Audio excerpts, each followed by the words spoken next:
perfectly straight line, as you would imagine like a flight navigation computer would take you, right?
So they were seeing it visually.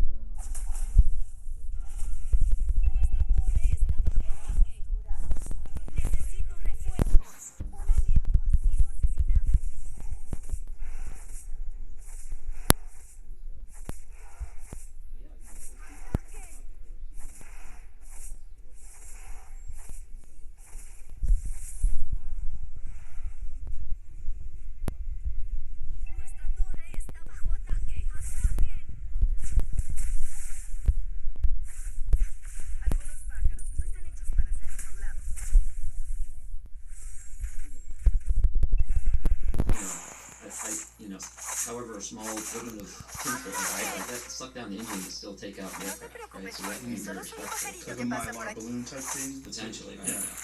But how fast are these things? So sometimes stationary, right?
my experience, from our experience, and again, we weren't studying these, but they were always out there. You know, they were out there when we took off, we'd see them, and then we'd go to land, they would still be out there. Like every day?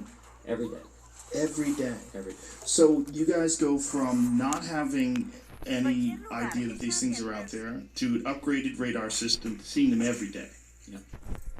What is the thought? Like, how are you feeling when these, like, is there an evolution of the thought pattern of how you're addressing these things and thinking about them?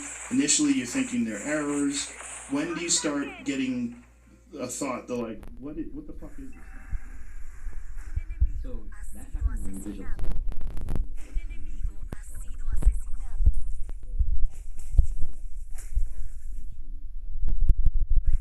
You know, that box that I told you about in the sky that starts 10 miles off the coast, there's particular GPS location and altitude where incoming traffic is flying in. There were 2 aircraft, and we flew, or the team, they flew, we took off at a flight of 2, that means we're constantly flying in a formation like this.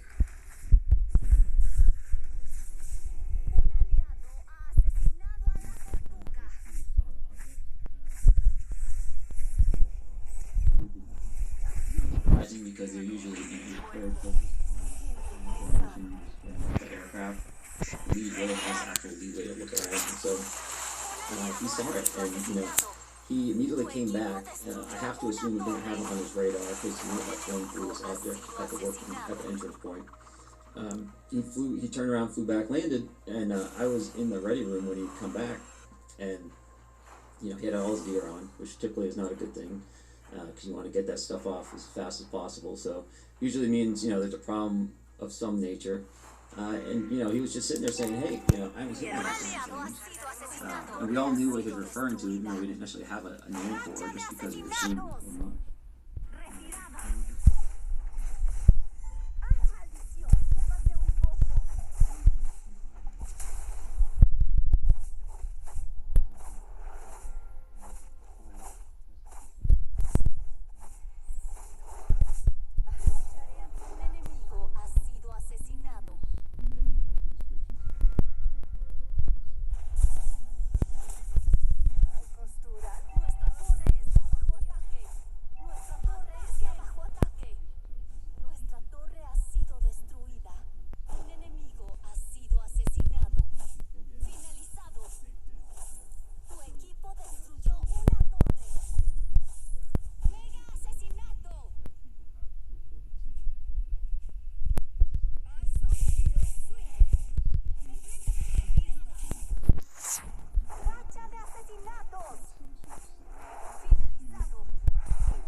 Training.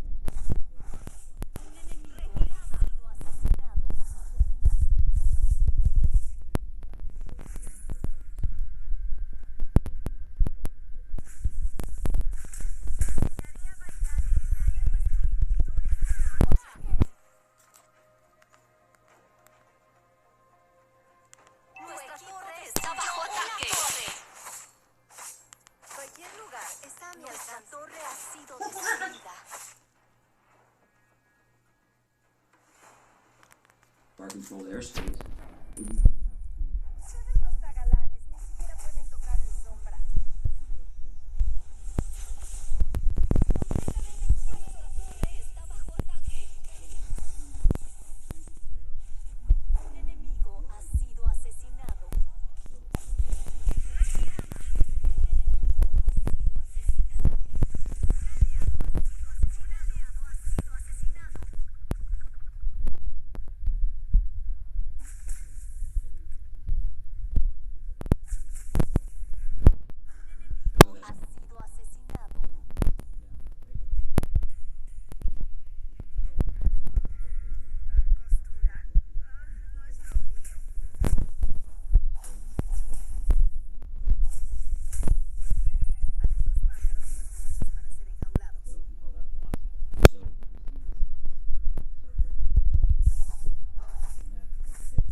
controlled flight.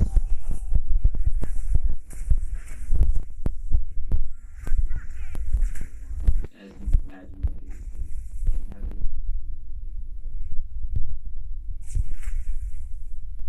These objects.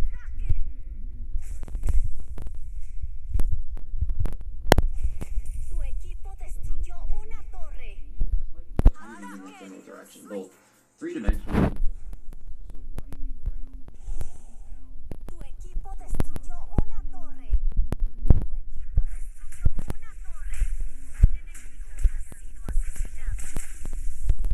Asesinato doble. Tu equipo destruyó una torre. Un enemigo ha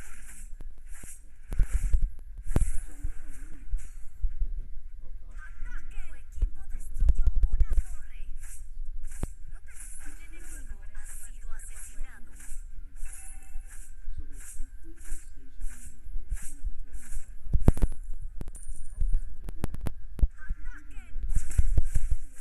Ataque sorpresa. Ataquen.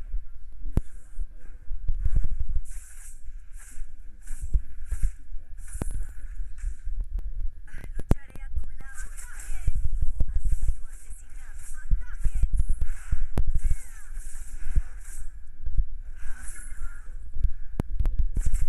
Precisión, me pasé un poco. Ataquen.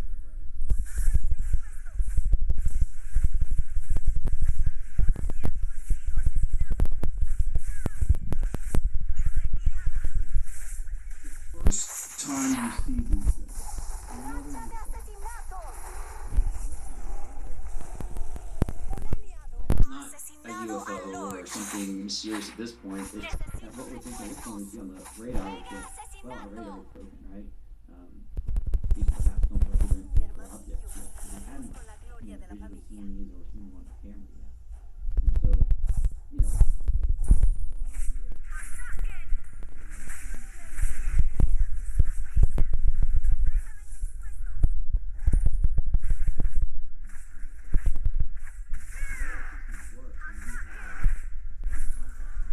Cualquier lugar está a mi select one out with alcance. a little cursor there.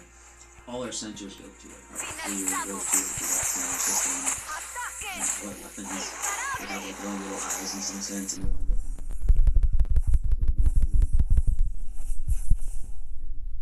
Tu equipo destruyó una torre. ¡Ataquen!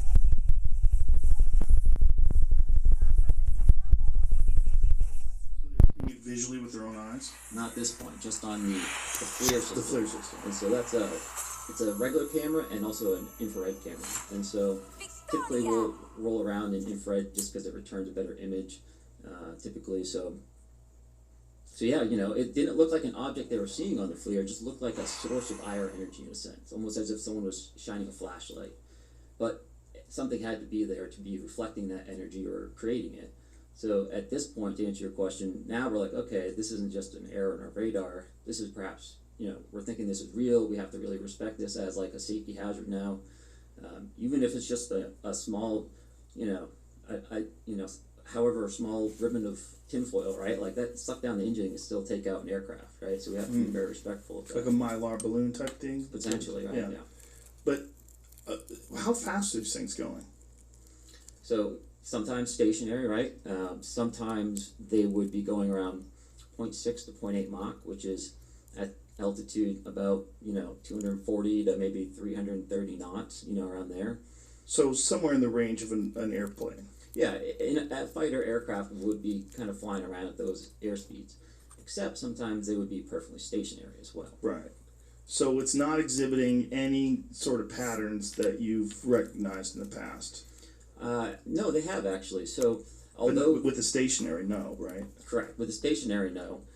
With the meandering kind of flight path, no. But I would also see them essentially fly what we call a racetrack pattern. And essentially what that means is they fly in a straight path, and then they do like a 180-degree turn in a certain direction, then they fly a straight path, then turn again. You know, so that's what we call a racetrack pattern as opposed to a circular holding pattern. We did witness racetrack patterns. In fact, I think there's been some cases off the West Coast just past couple weeks where people have also been observing objects flying in racetrack patterns, high at altitude with lights. So I do recognize that behavior, but I don't necessarily think that means we have to attribute it to normal behavior necessarily. That type of flight path is important because it's a very efficient way to fly, right? If you have to maintain a position in a certain area, you want to minimize how much you're turning. Because anytime you're turning in an aircraft, you're using more energy than if you were just flying straight and level. And so by having a racetrack pattern, it's an efficient way of holding in a position by maximizing straight and level time and minimizing your turn time. And how long would these things stay up there for? So from our experience, and again, we weren't studying these, but they were always out there. You know, they were out there when we took off, we'd see them, and then we'd go to land, they would still be out there. Like every day? Every day. Every day. So from not having any idea that these things are out there to upgraded radars every day. What is the thought? How are you feeling when you're of the thought you're about them, their error, getting like what is... That happened when first time we directly at point. You know, that starts 10 miles. This particular location, our incoming flying is exactly 1,000 feet. They were in VFA. We flew, took off. Formation went, and as went the lead saw the object, that did not. They're usually on flying aircraft for leeway. I have to assume it working.